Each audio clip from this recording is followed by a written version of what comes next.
नमः बच्चों। आप सब अपने पाठ्यक्रम में समास पढ़ रहे हैं, जिसमें मैंने समास की परिभाषा और समास के भेद, समास के 6 भेद बताए गए, जिसमें से तत्पुरुष समास मैंने पढ़ा दिया है। आज मैं दूसरा समास अव्ययी भाव समास पढ़ाने जा रही हूँ आप सबको। अव्ययी भाव समास, अव्यय माने क्या होता है? जो व्यय ना हो उसे हम अव्यय कहते हैं। अर्थात जितने हमारे उपसर्ग होते हैं वो सब अव्यय की श्रेणी में ही आ जाते हैं। इसकी परिभाषा है, अव्ययी भाव समास की परिभाषा है, जिस समास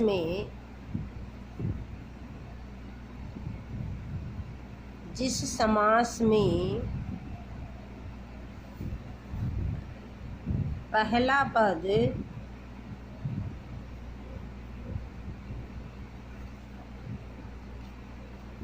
प्रधान होता है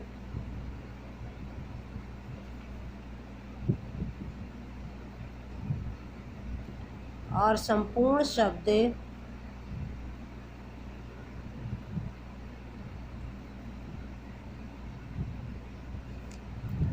क्रिया विशेषण होकर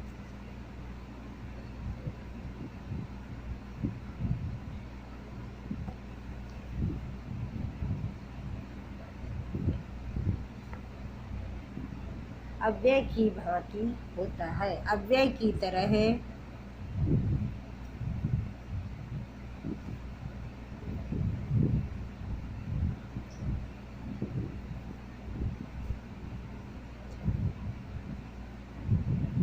वह अव्ययी भाव समास, अव्ययी भाव समास होता है। पहला पद प्रधान और अव्यय भी होता है। पहला पद प्रधान और अव्यय होता है, वहाँ पर अव्ययी भाव समास होता है। समास में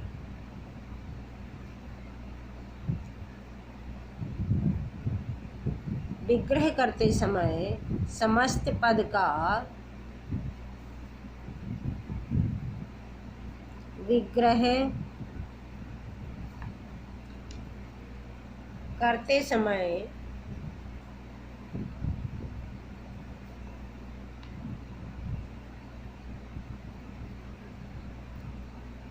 समस्त पद में प्रयुक्त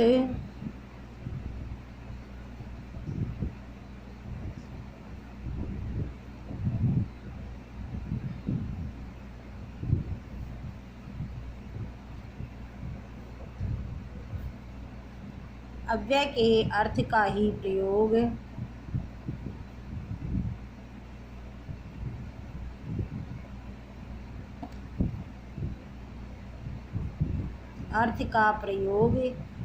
ही किया जाता है।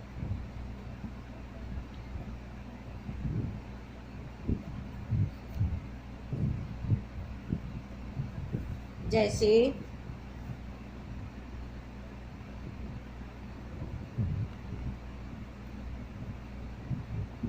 उप का अर्थ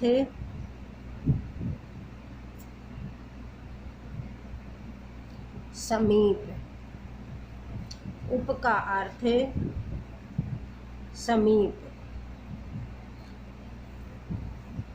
समीप ही विग्रह में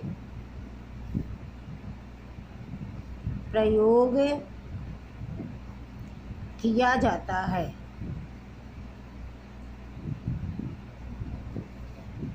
समस्त पद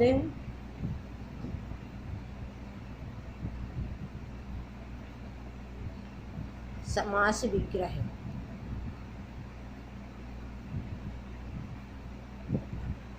समस्त पद में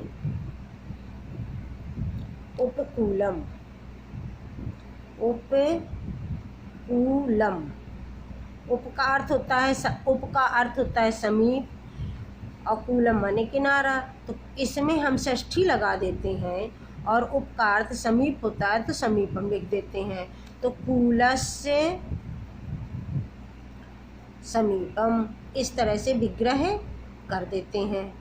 जैसे उपनगरम तो हो जाएगा नगरस्य समीपम। उपगंगम गंगम उपगंगम। अब यहाँ गंगा है, गंगा स्त्रीलिंग है इसलिए स्त्रीलिंग का बनता है गंगायाः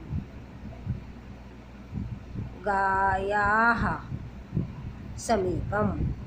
षष्ठी ही लगी है लेकिन गंगा का षष्ठी में गंगायाः बनता है इसलिए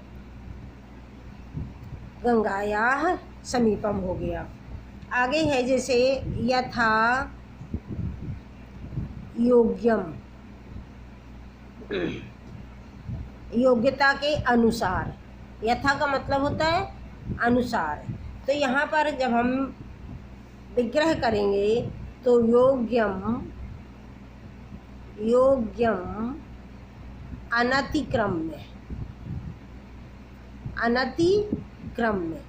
अतिक्रमण होता है किसी चीज़ को लांघना, फांदना, और अनतिक्रम्य माने होता है उसी सीमा के अंदर रहना। तो योग्यम अनतिक्रम्य यानी योग्यता के अनुसार। ऐसे ही यथा रूपम, क्या हो जाएगा? रूपम अनतिक्रम्य। अनतिक्रम्य जोड़ते हैं, यदि यथा आता है तो अनतिक्रम्य जोड़ते हैं, उप आया आता है तो समीपम जोड़ते हैं, और अनु आता है तो पश्चात जोड़ते हैं। जैसे अनु रामम तो क्या हो जाएगा? रामस्य पश्चात। इस तरीके से ये हमारा अव्ययीभाव समास होता है, यानी राम के पीछे। बस इतना ही आप सब समझ लें, बहुत है। ठीक, इसके बाद अभ्यास कार्य।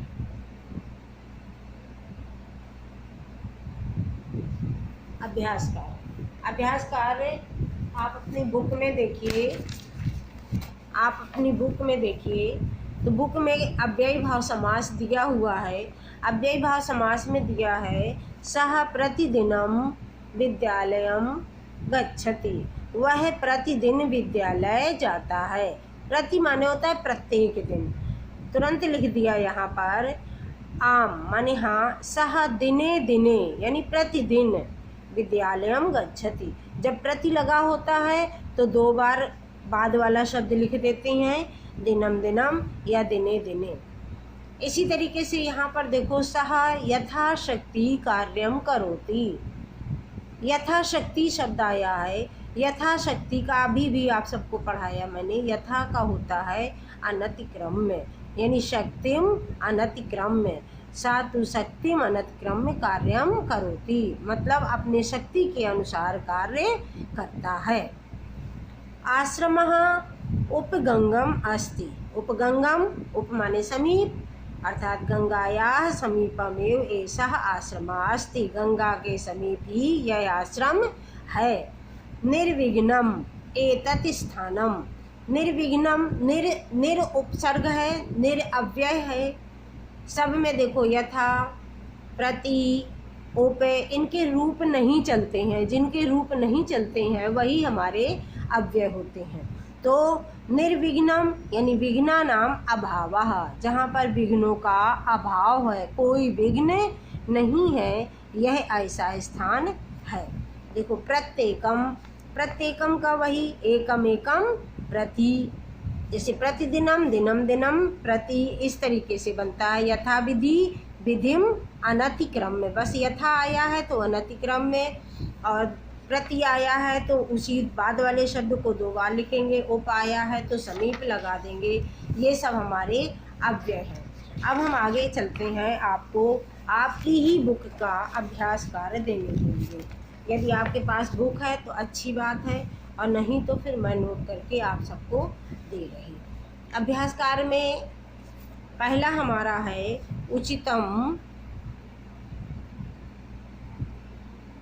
उचितम उत्तरम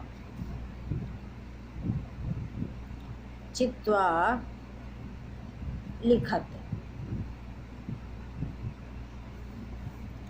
पहला है सह प्रतिदिनम पठति।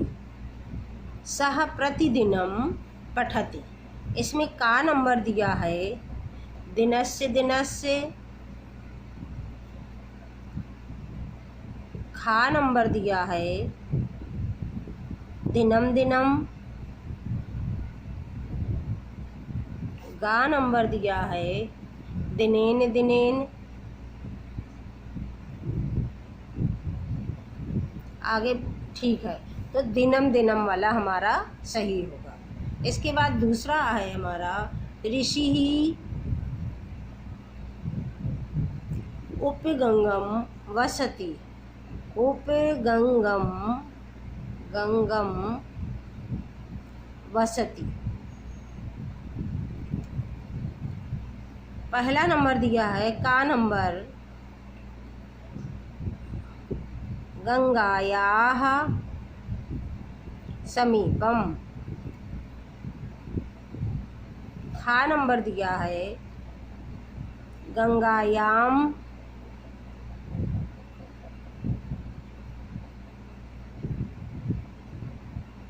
समीपम। गंगायाम हमारा सप्तमी का रूप है, ये हमारा षष्ठी का रूप है। गा नंबर दिया है गंगाम, ये गंगाम हमारा द्वितीया का रूप है।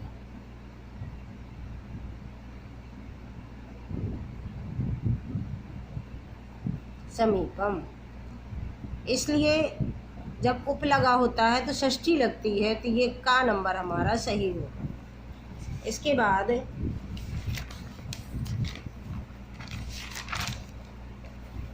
आगे तीसरा नंबर है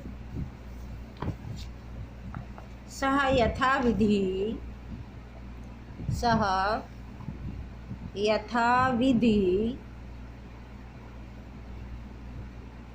कार्यम करोति।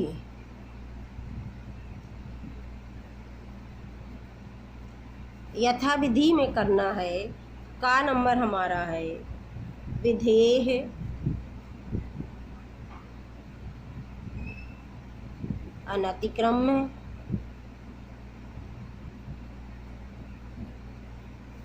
खा नंबर है विधिम अनतिक्रम में।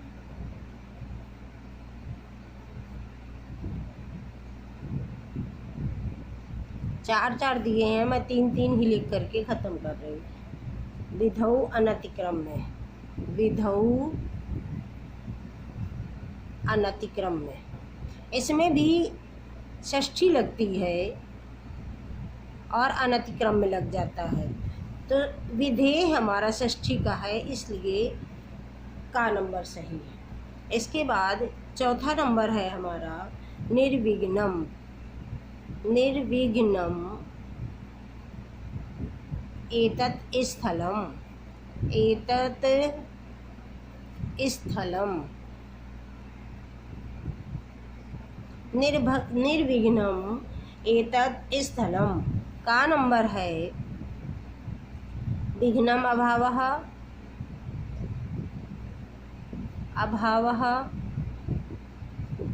खा नंबर है विघ्नानाम अभावः,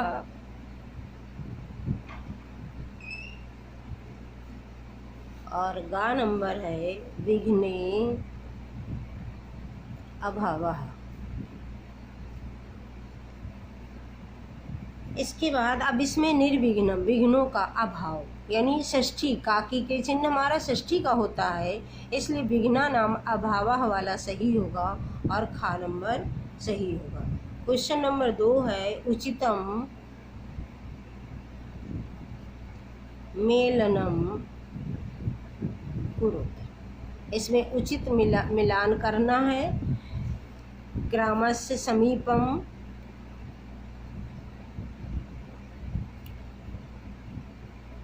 अब समीपम शब्द जो होता है उप की जगह होता है। आप सब समझ सकते हैं कि हमारा इसमें कौन सा सही होगा, यानी उप ग्रामम, ग्रामस्य समीपम का उप ग्रामम। दूसरा दिया हुआ है गृहे, गृहे इति, गृहे गृहे इति। तो इसमें गृहे गृहे जब 2 बार हो जाता है तो प्रति ग्रहम, प्रति ग्रहम सही होगा। और रूपस्य योग्यम,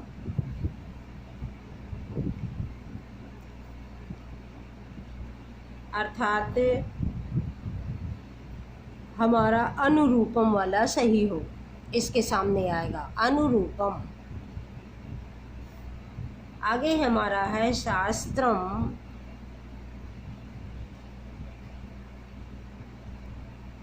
अनतिक्रम में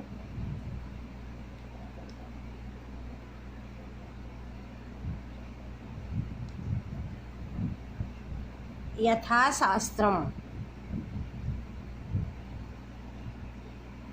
और लास्ट है हमारा विघ्नानाम अभावः,